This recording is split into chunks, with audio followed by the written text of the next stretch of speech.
next session is very interesting and unique. It's actually going to be delivered remotely. The topic is scaling remote and distributed teams. And Alexis Bruemmer will join us and will share her expertise around scaling remote and distributed teams. Alexis is an engineering manager for the systems and performance engineering team at DigitalOcean. Prior to DigitalOcean, she worked at Canonical and IBM, where she was an engineering manager across various kernel and application teams. She has over 13 years experience doing both management and low-level engineering, and she's uniquely suited to lead DigitalOcean systems and performance teams as they work to optimize, scale, and improve our core hypervisor software infrastructure. Now, this is unique. She actually cannot see us, but she's going to deliver this presentation remotely via video. So, Alexis, are you ready? Oh, great. We can see you. Great. Take it away. All right. Thank you, Shiv. As Shiv mentioned, I am the engineering manager for the systems and performance engineering team here at DigitalOcean. Our team is responsible for the health, stability, reliability, and performance of the hypervisor across the whole DigitalOcean suite. So a fairly broad mission, a fun team. And I'll be shifting gears a little bit and talking about managing and scaling out a distributed team. So bear with me for just a moment here as I switch over to sharing my screen.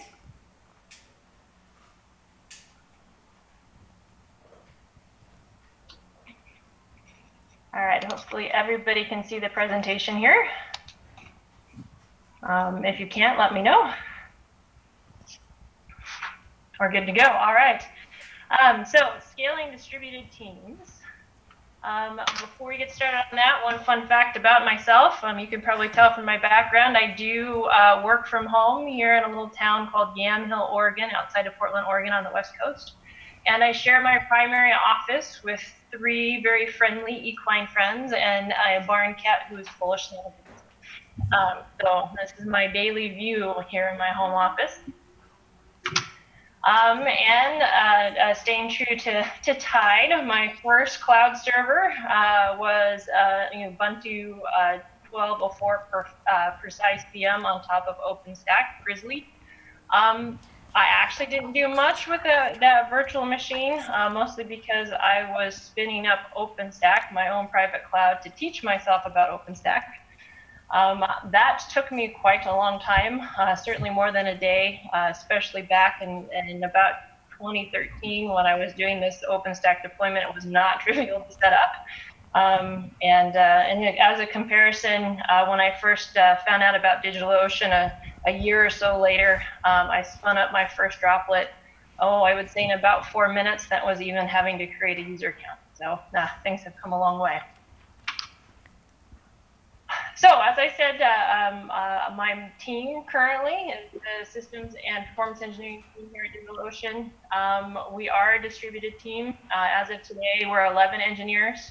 We're distributed across 3 countries and 5 different time zones. And I have been a remote manager now for, let me think about that for a minute, about 8 years. I've worked in remote teams for over 10 years. Why distributed teams? Why do we think this has been catching on in this industry? Well, I can tell you as a manager, one of the things I appreciate the most about it is it expands your talent pool. Having to hire in a specific region really limits the number of candidates that you have. I have worked in Linux kernel, managed kernel teams, managed systems teams like the one that I'm managing today. I can tell you, finding low-level kernel skills, finding engineers that have wide breadth of experience on scaling out distributed complex systems is not easy. And being able to expand that pool across the globe makes hiring much more effective. The other is it provides flexible schedules. Not just for the remote employee who can flex their hours around what works for them in their day-to-day lives as they work from home, but also allows you to think about providing teams that can do support or work around the clock as you expand time zones. And I think a big bonus, and one of the reasons why I have stayed remote, is it enables work-life balance. You can live on a horse farm and have your equines and still be an engineering manager. You can go to your son's soccer practice. I love being a remote manager and being a mom, and I am able to hire and keep talented engineers because they also have work-life balance. But the trade-off there is nothing. Nothing can be traded for face-to-face time. Like the remote working, that face-to-face time that you get with another engineer or another employee, can't duplicate remotely. So you do have to work extra hard, which is what we'll be talking about today. So the key to building a performant distributed team, in my mind, is the fundamentals are the same. Whether it's recruiting and interviewing, whether it's leadership and management, motivation, communication, all the fundamentals that you learn about being a good leader and a good manager still apply. However, the execution is customized for the fact that you're communicating remotely, and it has to evolve as your team scales and the people that you manage scale across time zones. So finding the talent, scaling the team, you have to find the people. There's actually a lot of fundamentals here that I'll be covering around interviewing effectively and bringing in top talent. I think this is important, especially when you're dealing with a very large talent pool. Making sure that you have all the pieces in place to interview effectively and be able to distinguish against candidates in a way that doesn't have biases, and you're bringing in the right skills for the right job. So how does that start? Clear job description and knowing what the desired skill set is that you're looking for and defining that ahead of time. Having a strong interview plan. You should know how you're going to interview and what the steps are going to be before you even get started. Define interview stages. Are you going to have the candidate do a recruiter screen? Will they have to talk to a manager and a technical lead before they do, a full set of technical interviews? What do those stages look like? You want to make sure that you have those defined. Here at DigitalOcean, we do recruiter screens. I do a manager screen, which is the same for every candidate that I interview. I go through chronological order of their entire history from start to finish, ask the same questions. It's a very effective way to speak to people. We have a technical interview with our technical leads, a screen before we go on to what we call on-sites, which is a set of architectural level design discussions with various team members. We have a set interview list. I ensure that I meet with all the interviewers who are going to interview candidates, which is the same across the board, and that the expectations are clear for what it is that we're looking for in a candidate. We also have a defined set of questions. Everybody gets asked the same questions. We take detailed notes on every answer to every question or exercise that we have. I find this process, if you stay consistent for each candidate, is very effective in taking a pool of candidates and ensuring that you the one that you hire and that will be effective. The other piece here from interviewing remote candidates is interview them remotely. I mean, it's fine to have a mix if they want to come on site and interview at headquarters. I get that, but parts of the interview, at least some of it, needs to be done remotely because that's how they're going to be working. I also asked very specifically, do you either have experience working remotely or how do you feel about working remotely? It is different. You're not in the office every day. You're in front of the computer. It has a different feel. I mean, I enjoy it, but not everybody does, and that's okay. The other thing is make sure you have an onboarding plan. I think this is standard, whether you're in office or out of office, but our onboarding plan ensures that people can get online and access to all of our remote communication tools immediately, so they have access to the full team. Typical checklist, making sure that you have planned work before they walk through the door. So let's finding remote talent. Once you have them, you have to lead them remotely. And again, the fundamentals here and being an effective leader of a technical team does not change. I'm not going to cover those in 15 minutes. However, a few execution tips for managing remote teams that I have learned over the years that I have found are very effective. First, daily stand-ups. Yes, this is a Scrum style thing, but there's some things here that I do a little bit differently. I'm not worried about making them super efficient. The reason that is because this is the one time team members can get together all together face to face. You don't have those water cooler interactions. You don't have the run into each other in the hallways. I always start the stand up with some type of banter, get them talking to each other. We allow people to go through what it is that we're working on and not just removing blockers, but it triggers some natural discussions. A lot of feedback from remote teams that even though it is a time commitment every day that people are at, it's extremely effective in keeping people connected in the team as well as keeping people informed on what's going on. The other thing that I do in my daily stand-ups is ensure that I have regular summaries of what's happening at the leadership level. How is our mission tied to strategy? You don't get to have that when you're not in the office day to day, so building that environment in a daily remote setting is very important. As your team scales, my team right now is at 11, and we have to start thinking about, does the whole team have to be in stand-ups? Breaking teams down into projects so they're not quite as large, looking at different models to where the day-to-day interactions is broken down into a sub-team is the way to handle this at scale. Having a common place for tracking team deliverables, this is something that you do as a manager anyways, but I think this is really important with the remote team to have it accessed remotely, whether you're in the Kanban boards or you use Trello or you use Jira or you use a spreadsheet or a Google Doc. Like either way, what the team is working on, what our core deliverables of the business should be visible to everybody all the time, and progress that we're making in delivering those should be something everybody can get to and see. Plan face-to-face time. This is a big one. We get together as a team here at DigitalOcean quarterly. We have a great time face-to-face. I do our planning for the quarter. During those face-to-face times, we have technical discussions. This team is small enough, we still do it in an Airbnb, which is great. You get to know people. We have a good time. We solve some really complex problems in that face-to-face time. So yeah, making sure that people coming into remote position understand that travel is involved. You are expected to come meet the team face to face. Not everybody can make every offsite, but I do encourage people to make it at least 3 a year.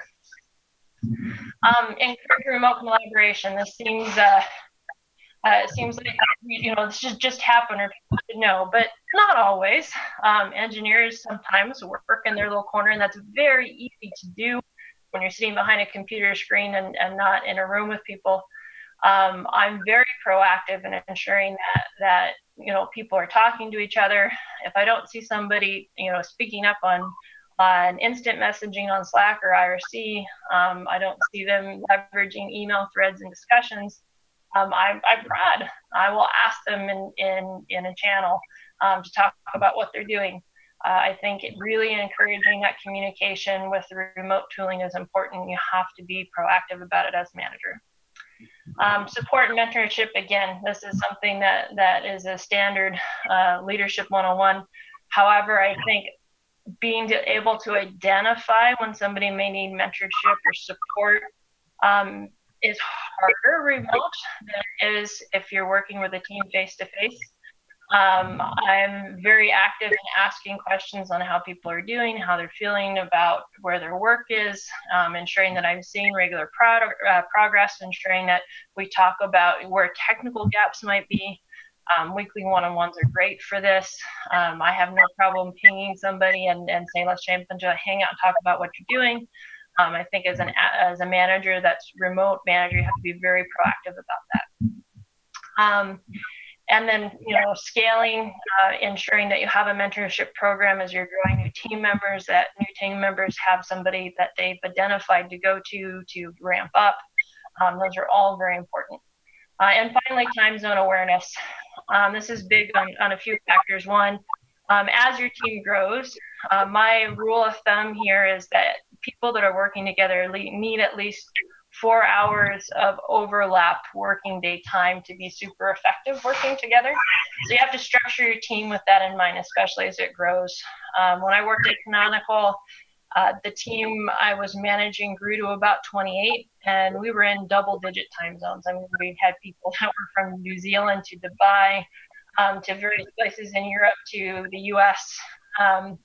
And we broke the team down into what we called squads, so that we ensured everybody who was working on our project was working with a team where they had at least 4 hours of overlap of their working day. That worked pretty well. Also, you will find if you hire really good talent who's passionate about what they're doing, they have a tendency to want to be online a lot. And as a manager, I'm proactive in making sure that people are working realistic hours and not pinging people when it's the end of their day and they should be with their families. Motivating remotely. So this is another motivation in ensuring that you have a team that's excited about what they're doing and they understand how they're contributing to the company strategy and the overall mission. Is important from a remote standpoint. Again, finding opportunities to ensure that the mission is communicated and visible, and how it ties to what's happening at the leadership level or with customers or recent announcements. You have to make sure that you find opportunities to do that across the team. Encouraging camaraderie. I always ensure that people have a safe place to communicate as a team. I find out things about people. It's very interesting to have one-on-ones with folks that work from home, because there's always a kid that pops in, or there's something on their back wall that's interesting. I always ask a lot of questions about things that I see in their environment or things that happen, and encourage the discussions about that and across the team. Folks should know who they're working with, and when you're working remotely, sometimes you have to build a little of that magic by encouraging those discussions and the camaraderie. Proactive listening, not just active listening, but proactive listening.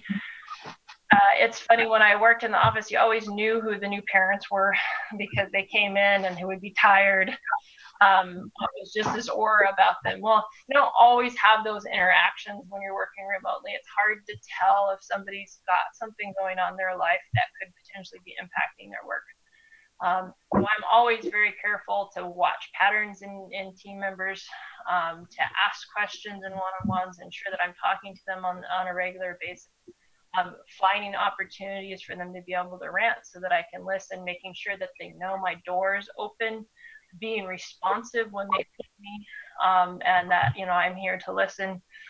It does take more effort as a remote manager to ensure that you are listening and your team feels heard. Rewarding performance should be immediate, should be often, even if it's, hey, I know you went above and beyond today. I saw you working with such and such team. You dug into an area and pushed on some things that were important. And I just want you to know that I saw that as a manager and I appreciate it. Ensuring that still happens. Again, because you're not, meeting somebody in the hallway, sometimes you can forget, and you need to make sure that you're proactive about it. And messaging is a good way to do that. And again, being responsive. People don't see you working in your cube. They don't see you working in your office as a manager. So if they ping you, or they're struggling with a conversation that's happening, say over Slack, you need to be sure that you're there watching, that you're there as a manager, that you're helping with those conversations, that you're responsive when they ping you or they email you. They need to know that you're there. And of all the slides in this talk, I think this is the most important. Communication remote is different, and you need to know how to do it well. I think the biggest piece here, if you don't take anything else away, is if you have a remote team, you need to ensure that the playing field is equal. I think that's crucial. Everybody communicates remotely. So if you have a few folks that are working in an office, their communication styles with the team also need to be remote. Everybody should feel like that they have the same channels of communication out through the team and to you. Folks need to know how to use the communication tools that are there, the remote communication tools. If I have somebody that's come in new that hasn't done a lot of open source or doesn't, hasn't done a lot of remote work, actually do some education. What's some instant messaging etiquette? When do you use it? When do you use an email thread versus instant messaging? I encourage people to do video conferencing and encourage people to use their camera so that you have the visual effect. I think having things like collaborative docs or whiteboards is really helpful, especially with design discussions. All the tools need to be used. Do some research as a manager. Go find something that works for you. Every team's going to be different, but having a good set of remote communication tools and ensuring everybody in your team knows how to use those effectively to communicate is key to success. And again, I mentioned this earlier, but finding a safe place for your team to communicate. Sometimes team members need to rant. Sometimes, they need to raise concerns, but they're not, they need to do it in a way where they don't feel like it's being publicly watched. It's really important that there's a place to have those conversations, because you're not going to be getting in a conference room with them on a regular basis where that can happen. I have a private systems channel for my team in this job, and that's been a really good place for that. It helps with sort of the water cooler talk and the banter that continues with whatever hangout we had earlier that day. So I think that's an important factor here. Also, weekly one-on-ones with directs. I've always done this as a manager, whether it be when I'm in an office or work remote. However, I think as a remote manager, having the weekly one-on-ones and keeping those, even if you don't necessarily have topics to cover, is important, because that is your time to talk with that employee. Even if it's not directly work related, find out about their family, what they're doing, what they're happy about, what they're excited about this summer. Those are your times for those types of interactions. It also is a good time to check, morale, or how somebody's feeling about their work or what they're doing, or what other interests they have. Develop career development discussions.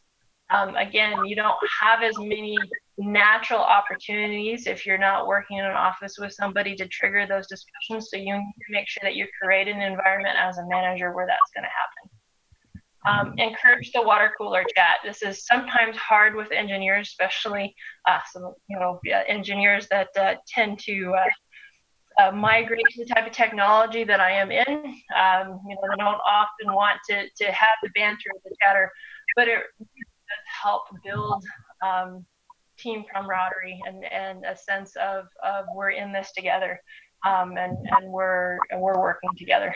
And again, plan face-to-face events. They really are effective. You get a lot done. Face-to-face time is crucial. And it helps build a stronger team that you can then have break out back into their distributed environments and execute. So that's it. Thank you very much. I don't think that we're doing questions, but if you want to find me either on Twitter or email me directly, you're more than welcome to. And I appreciate everybody's time, and I appreciate you letting me do the presentation today remotely. Thank you very much. Excellent. Thank you, Alexis.